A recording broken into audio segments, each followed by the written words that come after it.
खुदावंद यीशु मसीह के अजीम जलाली और प्यारे नाम में आप सब की खिदमत में सलाम अर्ज करता हूँ। और मैं सबसे पहले खुदा बाप और उसके बाद प्यारे भाई पास्टर इमरान फजल और अपनी प्यारी बहन सिस्टर मैविश इमरान का शुक्रगुजार हूँ कि जिन्होंने आज सुबह ये मौका दस्तयाब किया और मुझे ये सादतमंदी बख्शी कि मैं अंजील की खिदमत आपके दरमियान कर सकूं। आमीन। तो आज खुदा के कलाम में से थोड़ी देर के लिए सीखेंगे खुदावंद यस्सु के हाथ के ताल्लुक से। अगर बाइबल मुकद्दस का मुताला किया जाए तो बाइबल मुकद्दस खुदा के हाथ का कई जगहों पर जिक्र करती है। हम देखते हैं कि खुदावंद यीशु मसीह जब मुर्दों में से जी उठे, शागिर्दों के अपने लोगों के दरमियान रहे और उसके बाद आसमान पर उठाए गए। और मुकद्दस मरकज रसूल बयान करता है कि वो खुदा के दानी तरफ जा बैठा। और फिर लिखा है खुदा का हाथ छोटा नहीं कि वो बचा ना सके और उसके कान भारी नहीं कि वो दुआ को सुन ना सके। खुदा के हाथ में आज भी बड़ी कुदरत पाई जाती है। और आज हम यस्सु के हाथ के ताल्लुक से तीन बातें सीखेंगे। पहली बात कि खुदावंद यस्सु के हाथ में तहफ़्फ़ुज़ पाया जाता है। और दूसरी बात कि खुदावंद यीशु मसीह के हाथ में बरकत पाई जाती है। और तीसरी बात आज सीखेंगे कि खुदावंद यीशु के हाथ में मौजज़ाना शिफा पाई जाती है। इससे पहले कि हम इन तीन बातों पर गौर करें, मैं आपको बताना चाहता हूं यस्सु के हाथ की जो कुदरत है वो कुदरत कोई आम कुदरत नहीं। जो कुदरत खुदा के हाथ में पाई जाती है वही कुदरत यस्सु मसीह के हाथ में पाई जाती है। क्योंकि यूहन्ना रसूल बयान करता है कि इब्तदा में कलाम था और कलाम खुदा के साथ था और कलाम ही क्या था? खुदा था। असल में यस्सु दर असल कामिल इंसान भी था और दूसरी तरफ कामिल खुदा भी है। और जो कुदरत आसमानी बाप के हाथ में पाई जाती है और वही कुदरत यस्सु के हाथ में पाई जाती है। और आज सुबह हम तीन पॉइंट्स पर गौर करेंगे। पहली बात कि यस्सु के हाथ में तहफ़्फ़ुज़ पाया जाता है। आइए कलाम में से एक हवाला पढ़ेंगे। मुकद्दस मत्ती रसूल की मारिफत लिखा गया अंजीली कलाम, उसका 14वां बाब और उसकी 22वीं आयत से लेकर 33वीं आयत तक कलाम में से मैं हवाला पढ़ूंगा। जिनके पास किताबे मुकद्दस है वो जरूर इस हवाले को मेरे साथ देखें। लिखा है खुदा के कलाम में, और उसने फौरन शागिर्दों को मजबूर किया कि किश्ती में सवार होकर उससे पहले पार चले जाएं जब तक वो लोगों को रुखसत करे। और लोगों को रुखसत करके तन्हा दुआ करने के लिए पहाड़ पर चढ़ गया। और जब शाम हुई तो वहां अकेला था, मगर किश्ती उस वक्त झील के बीच में थी और लहरों से डगमगा रही थी, क्योंकि हवा मुखालिफ थी। और वो रात के चौथे पहर झील पर चलता हुआ उनके पास आया। शागिर्द उसे झील पर चलते हुए देखकर घबरा गए और कहने लगे कि भूत है, और डर कर चिल्ला उठे। यीशु ने फौरन उनसे कहा, खातिर जमा रखो, मैं हूं, डरो मत। पतरस ने जवाब में कहा, ऐ खुदावन, अगर तू है तो मुझे हुक्म दे कि पानी पर चलकर तेरे पास आऊं। उसने कहा, आ। पतरस किश्ती से उतरकर यीशु के पास जाने के लिए पानी पर चलने लगा। 30वीं आयत, मगर जब हवा देखी तो डर गया, और जब डूबने लगा तो चिल्लाकर कहा, ऐ खुदावंद, मुझे बचा। यीशु ने फौरन हाथ बढ़ाकर, क्या बढ़ाकर? यीशु ने फौरन हाथ बढ़ाकर उसे पकड़ लिया और उससे कहा, ऐ कम इत्काद, तूने क्यों शक किया? और जब वो किश्ती पर चढ़ आए तो हवा थम गई और किश्ती पर थे उन्होंने उसे सिजदा करके कहा, यकीनन तू खुदा का बेटा है। खुदावंद के पाक कलाम का पढ़ा जाना, सुना जाना हम सबों के लिए बाइस बरकत हो। अजीज भाइयों और बहनों, ये जो हवाला मैंने आपके सामने पढ़ा है, यहां पर हम देख सकते हैं अपने यीशु मसीह के हाथ की कुदरत को। पहली बात हम सीख रहे हैं कि मसीह खुदावंद के हाथ में क्या पाया जाता है? तहफ्फुज पाया जाता है। क्या पाया जाता है? तहफ्फुज पाया जाता है। यहां पर हम देखते हैं कि यीशु मसीह अपने शागिर्दों को मजबूर करते हैं कि वो किश्ती पर बैठकर पार चले जाएं, और जब शागिर्द चले जाते हैं, खुदावंद यीशु भीड़ को, लोगों को रुखसत कर देता है और उसके बाद पहाड़ पर चला जाता है और पहाड़ पर जाकर अपने बाप से मुलाकात करता है, अपने खुदा से दुआ करता है।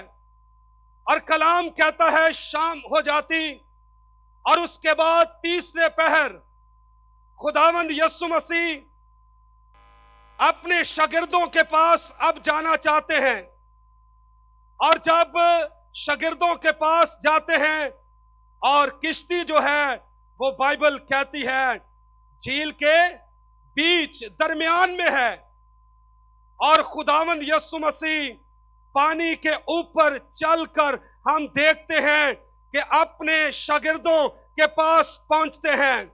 हवा मुखालिफ है, किश्ती डगमगा रही है, खौफ छाया हुआ है, और खुदावंद यीशु हम देखते हैं पानी पर चलकर अपने शागिर्दों के पास जाते हैं। शागिर्द जब दूर से खुदावंद मसीह को देखते हैं और वो पहचान ना सके, और उन्होंने ऐसा मौजज़ा देखा ही नहीं था, और जब देखा तो उन्होंने कहा ये तो कोई भूत है। शायद उनके दिल के अंदर, जहन के अंदर ये बात आई हो कि ये जो भूत चलकर हमारे पास आ रहा है, शायद हमारी किश्ती को ये उलट ना दे, शायद ये हम पर हमला ना कर दे, शायद हमारी जिंदगी का ये आज आखिरी दिन है। और यीशु जो दिलों की जानने वाला और आवाज देकर कहता है कि खौफ मत खाओ, मैं आपका खुदावंद हूं, यीशु हूं। और पतरस उनमें से जोशीला, वो कहता अगर खुदावंद तू है तो हुक्म मुझे भी दे। यीशु मसीह ने कहा कि आ। पतरस किश्ती में से उतरकर हम देखते हैं पानी पर उसने चलना शुरू कर दिया। जब थोड़ा सा आगे जाता है तो उसकी नजरें सीधा खुदावंद यीशु मसीह नासरी पर थी। जब पानी को उसने देखा कि मैं तो पानी के ऊपर चल रहा हूं, उसका ईमान अंदर से डगमगा गया और हम देखते हैं कि बाइबल कहती है कि पतरस पानी के अंदर डूबने लगा, और जब डूबने लगा और अपने आका, अपने मालिक, अपने यीशु को आवाज देने लगा कि ऐ खुदावंद मुझे बचा, और यीशु मसीह ने उसका हाथ पकड़कर उस पानी में से उसको महफूज किया और ऊपर उठा लिया। और देखते हैं कि खुदावंद यीशु के हाथ में तहफ्फुज पाया जाता है। और याद रखें कि जब हम भी ईमानदार होते हुए इस दुनिया में रहते हुए खौफ खा जाते हैं, जब हमारी नजरें जमीनी लोगों पर, दुनिया पर लग जाती हैं, तो हम भी इस दुनिया के मुश्किलात के भंवर के अंदर डूबना शुरू कर देते हैं। जब हमारी नजरें खुदावन यीशु मसीह पर लगी रहती है तो वो हमें हाथ के अंदर महफूज रखता है, उठाए रखता है। मैं समझता हूं पतरस ने एक और बड़ा अच्छा काम कर दिया। जब डूबने लगा तो पुकारा यीशु को, आवाज ना देता तो शायद डूब जाता। तो आज भी जब ईमानदार डूबने लगते हैं तो जब वो यीशु को पुकारते हैं, यीशु को बुलाते हैं, और खुदावंद यीशु मसीह, बाइबल कहती है, तरस से भरा, रहम से भरा, वो अपना हाथ बढ़ाकर आज भी पतरस की तरह ईमानदारों को तहफ्फुज दे देता है, महफूज कर लेता है। तो एक मिसाल मैं देना चाहता हूं। एक मेरे दोस्त थे, वो एक मुल्क में गए। अक्सर आपने सुना होगा दुनिया के अंदर कुछ ऐसे मुमालिक हैं जहां पर लोग बुतों की, देवी देवताओं की परस्तिश करते हैं, और कई लोग गाय को पूजते हैं, कई सूरज की इबादत करते हैं, और उस मुल्क के अंदर ज्यादातर लोग बुतों की परस्तिश करते थे। बुत दुकानों से, मार्केट से खरीद कर अपने घर में लाकर रख देते और उनके सामने पूजा करते और उनकी तारीफ करते। वो मेरा दोस्त कहता है, मैं उस मुल्क में गया और वहां पर एक नदी बहती थी, और एक पुजारी अपने माबूद, अपने बुत को लेकर उस नदी के अंदर सुबह सवेरे आकर वो पूजा पाठ करते थे और अपने बुत भी साथ ले आते थे। और उस शख्स ने क्या किया, पहले अपने माबूद को गुस्ल देने लगा कि मैं इसे साफ करूं, नहला लूं, और फिर इसे पकड़कर नदी के अंदर इसकी इबादत करूंगा।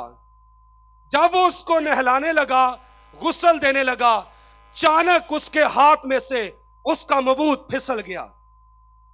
नदी थोड़ी सी आगे गहरी थी, वो तलाश करता रहा लेकिन उसका माबूद उसे ना मिला, और वो नदी के अंदर ही किनारे पर इस तरह खड़ा रो रहा है। और जो खुदा का खादिम उस मुल्क में गया, उसने उससे पूछा, ए भाई आप क्यों रो रहे हैं? उसने कहा, मैं सुबह सवेरे अपने खुदा, अपने माबूद को लेकर आया, और मेरा माबूद अचानक मेरे हाथ से फिसल गया और इस पानी में डूब गया है और मुझे मिल नहीं रहा। तो उस खुदा के खादिम ने कहा, ए भाई, आज मैं तुझे ऐसे माबूद के बारे में बताना चाहता हूं जो आसमान से पानी नाजिल करता है, बारिश होती है, चकमाक जैसे पत्थरों में से पानी जारी कर देता, सहरा में नदियां जारी करता, पानियों का बादशाह, और उसका नाम यीशु मसीह नासरी है। और जो पानी के अंदर डूबता नहीं, पानी पर चलता है, और पानी उसे डुबोता नहीं, बल्कि जो उसके चाहने वाले हैं, ना वो खुद डूबता है ना अपने चाहने वालों को डूबने देता है। उसका नाम खुदावन यीशु मसीह नासरी है। अगर तू उस पर ईमान रखेगा तो वो तुझे ना इस पानी में डूबने देगा, बल्कि जिंदगी का पानी तुझे पिला देगा। और उसने मसीह खुदावंद को कबूल किया, और उसके बाद उसी यीशु की इबादत और परस्तिश करना शुरू कर दी, जो पानियों पर चलने वाला, समुद्रों के पानियों पर इख्तियार रखने वाला, और उसकी जिंदगी को भी खुदावंद यीशु मसीह ने तहफ़्फ़ुज़ फराम कर दिया। आगे चलेंगे। दूसरी बात कि खुदावंद यीशु के हाथ में बरकत है। जल्दी से आगे बढ़ेंगे। आप जानते हैं कि एक वाकया है 5 रोटियां और 2 मछलियों का। शागिर्द वहां पर मौजूद हैं, बहुत ज्यादा तादाद है। बाइबल कहती है मत्ती 14वें बाब के अंदर बच्चों और औरतों को निकाल कर 5000 के करीब लोग थे। बहुत ज्यादा बड़ी भीड़ वहां पर मौजूद। सारा दिन भीड़ खुदावन यीशु के साथ उसके मौजज़ात, उसके करामात को देख रही है। बीमार शिफा पा रहे हैं। शाम हो गई, शागिर्द कहने लगे इनको रुखसत कर दे, अब खाने के लिए कुछ नहीं है। खुदावंद मसीह ने कहा इनके खाने का इंतजाम तुम ही करोगे। शागिर्द परेशान, कोई होटल नहीं करीब, वहां पर वीरान जगह है, कोई रेस्टोरेंट नहीं, कोई तनूर नहीं, कोई ऐसा इंतजाम नहीं जहां से इतना बड़ा खाना मुहैया किया जाए। शागिर्द परेशान और यीशु मसीह को कहने लगे हमारे पास तो सिर्फ 5 रोटियां और 2 मछलियां मौजूद हैं। यीशु ने कहा इन खाने को मेरे पास ले आओ, और यीशु मसीह ने उस खाने को अपने हाथ में लिया। दूसरी बात सीख रहे हैं कि खुदावंद यीशु के हाथ में बरकत है। और वो थोड़ा सा खाना जब खुदावंद यीशु मसीह के हाथ में आया और यीशु ने उस पर बरकत चाही तो वो खाना बढ़ने लगा और सारी भीड़ ने खाया तो बाइबल कहती है 12 टोकरे फिर भी बच गए। आमीन। तो इस वाक्य से ये बताना चाहता हूं कि जमीन पर रहते हुए अपनी नजरें सिर्फ जिंदा खुदा के हाथों पर लगाइए। जब आप दुनिया के हाथों को देखेंगे तो वो आपको कुछ नहीं देंगे। जो कुछ आपके पास है शायद वो भी छीन ले। जब आसमान से बरकत आएगी, खाना आएगा, सब कुछ जब आसमान से आएगा वो कम नहीं होगा, वो बढ़ता चला जाएगा। आपके पास थोड़ा सा भी खाना है, उस खाने को खुदावंद यीशु के हाथ में दीजिए। अगर आपका रुपया पैसा है और उसको भी खुदावंद यीशु के हाथ में दीजिए। एक मेरा दोस्त पादरी था, वो दाई यकीनी देता था। दाई यकी के ताल्लुक से 1 मिनट में बताना चाहता हूं। उस जगह पर दे जहां पर आपका इल्हाक है। आप इस चर्च के मेंबर हैं तो आपका हक बनता है कि इसी चर्च में अपनी पूरी दायकी ध्यानदारी के साथ दें। और वो ईमानदार था, दूसरे लिहाज से तो बरकत वो पा रहा था, लेकिन माली तौर पर वो बड़ा परेशान मायूस था क्योंकि वो खुदा को देता नहीं था। और खुदा ने उसके साथ कलाम किया, जो थोड़ा पैसा तेरे हाथ में आता है इसको मेरे हाथ में दे। और उसको जब सैलरी मिली उसने उस दिन ईमान के साथ जो दायकी बनती 2 लिफाफे लिए, एक इस तरफ रख दिया और एक इस तरफ। उसने कहा खुदावंद ये तेरा हिस्सा है और ये मैं तेरे हाथों में देता हूं, और ये मेरा हिस्सा है और मेरे पैसे पर बरकत दे। वो बताता है उस दिन से लेकर आज तक मेरे घर में किसी चीज की कमी नहीं होने पाई, क्योंकि मैंने अपने थोड़े पैसे को भी अपने खुदावंद यीशु के हाथ में दे दिया है। बाइबल कहती है कि शेर बब्बर का बच्चा तो हाजतमंद हो सकता है, लेकिन मेरे चाहने वाले ईमानदार लोग वो कभी भूखे नहीं मर सकते। अगर आपके मुंह के अंदर खुदा का कलाम है तो पैसा आपके पीछे पीछे भागेगा। अगर आप ईमानदार हैं, आपके मुंह के अंदर खुदा का कलाम ही नहीं तो आप पैसे के पीछे पीछे भागेंगे। शायद दूसरी बरकत आपके पास हो, लेकिन माली तौर पर आप मायूस होंगे। इसलिए अपने खाने को, रुपया पैसे को, हर चीज को खुदावंद के हाथ में दीजिए। वो किसी चीज की कमी नहीं होने देगा। शागिर्दों ने थोड़ा खाना यीशु के हाथ में दिया और खाना बढ़ना शुरू हो गया। और यहाँ पर एक वाकया मुझे याद आ रहा है। हमारे पादरी साहब थे, वो बता रहे थे, कलाम सुना रहे थे। उस दौर में बुजुर्ग सोनलाल पालूस उनके घर में आए खिदमत के लिए। 8-10 और पादरी थे और उनके घर में मटके में आटा थोड़ा सा था। वो कहता मेरी मां बड़ी ईमानदार थी, अब परेशान थी, लेकिन उसने ईमान के साथ उसने कहा चलो ज्यादा नहीं तो 4-5 रोटियां बन जाएगी, मैं बता दूंगी खादमों को कि हमारे पास यही कुछ था। और उसने आटे की मटके में से आटा निकालना शुरू किया। तो वो कहते हैं कि अजीब मौजसा हमारे घर में रूनुमा हुआ। वो जो ही आटा निकालने लगी और वो आटा वहां से निकलता गया। और भी जो उसके घर में जिन्होंने तौबा नहीं की थी वो भी निजात पा गए इस मौजसे को देखकर, क्योंकि वो हाथ उस आटे के मटके के अंदर यीशु का चला गया था। और जो चीज आप खुदावंद यीशु के हाथ में दे देते हैं वो कभी भी कम नहीं होती। ईमानदार होते हुए इस जमीन पर रहते हुए मुश्किलातें आ सकती हैं, खाना कम पड़ सकता है, बहुत कुछ हो सकता है, लेकिन जो कुछ आपके पास है वो यीशु के हाथों में दीजिए। सबसे बड़ी बात, अपनी जिंदगी को खुदावंद के मसीह के हाथों में दीजिए। वो रूहुल कुद्स की कुदरत से आपकी जिंदगी को तोड़ेगा, आपको नरम करेगा, तो फिर आपकी जिंदगी भरपूर जिंदगी बन जाएगी। तीसरी और आखिरी बात जल्दी से, खुदावंद यीशु के हाथ में मौजसाना शिफा है।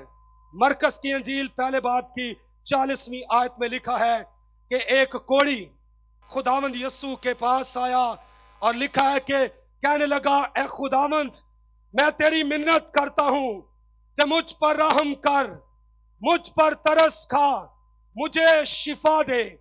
कलाम में लिखा है कि खुदावंद यीशु मसीह ने अपना हाथ बढ़ाया और उस कोढ़ी को क्या दिया? शिफा दी।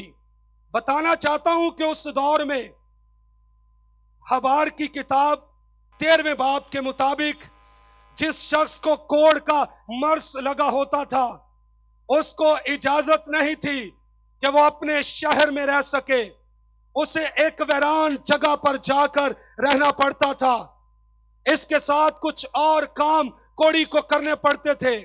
उसे इजाजत नहीं थी कि अपने बालों पर कंघी कर सके और वो अपने बालों को बखेर कर रखना पड़ता था। ये यहूदी दस्तूर, वहां के कवानीन थे एक कोढ़ी के लिए। और उसके बाद तीसरी बात कि उसे साफ कपड़े पहनने की इजाजत नहीं थी, फटे पुराने वो कोढ़ी कपड़े पहनता था। और उसके बाद पांचवी बात कि उसे एक लकड़ियों का गट्ठा अपने पीछे झाड़ूनुमा बांधना पड़ता था कि जब वो जमीन पर चलता है और उसके पांव के निशान पीछे से वो लकड़ियों का गट्ठा मिटाता जाए। और छठा काम, उसे अपने ऊपर वाले होंठ पर एक रुमाल बांधना पड़ता था। और सातवां काम, उसे अपने गले में एक मटका बांधना पड़ता था कि जब उसे थूक आती है तो वो जमीन पर ना थूके बल्कि उस मटके के अंदर थूके ताकि उसकी थूक के जरासीम किसी और को ना लग जाए। और आखिरी काम एक खतरनाक उसे करना पड़ता था, वो ये था कि जब कोई सामने से आ जाता और उसे एक आवाज नारा बुलंद करना पड़ता था। वो 3 दफा कहता था, नापाक नापाक नापाक, ताकि आने वाला शख्स ये जज कर ले कि सामने वाला शख्स कोढ़ी है, उसके पास मैंने नहीं जाना। इतनी हालत उसकी खराब होती, लेकिन ये शख्स भी कोढ़ी है और इसने मिन्नत खुदावंद यीशु की कि मुझ पर तरस खा, मुझ पर रहम कर। और बाइबल कहती है कि खुदावंद यीशु मसीह ने अपना क्या बढ़ाया? हाथ बढ़ाया और उस कोढ़ी को लगा दिया और वो कोढ़ी शिफा पा गया। अगर आज भी अगर आप जिस्मानी तौर पर बीमार हैं, रूहानी तौर पर बीमार है, ज़हनी तौर पर बीमार है, नफ्सियाती तौर पर बीमार है, तो अपने आप को यीशु मसीह के हाथों में दीजिए, तो खुदावंद यीशु आपको शिफा देगा। आखिरी बात कहकर मैं बंद करना चाहता हूं। एक सच्चा वाकया मेरे घराने के अंदर हुआ। मेरी बेटी मेरे साथ आई है और यह वाकया इसके साथ ही हुआ।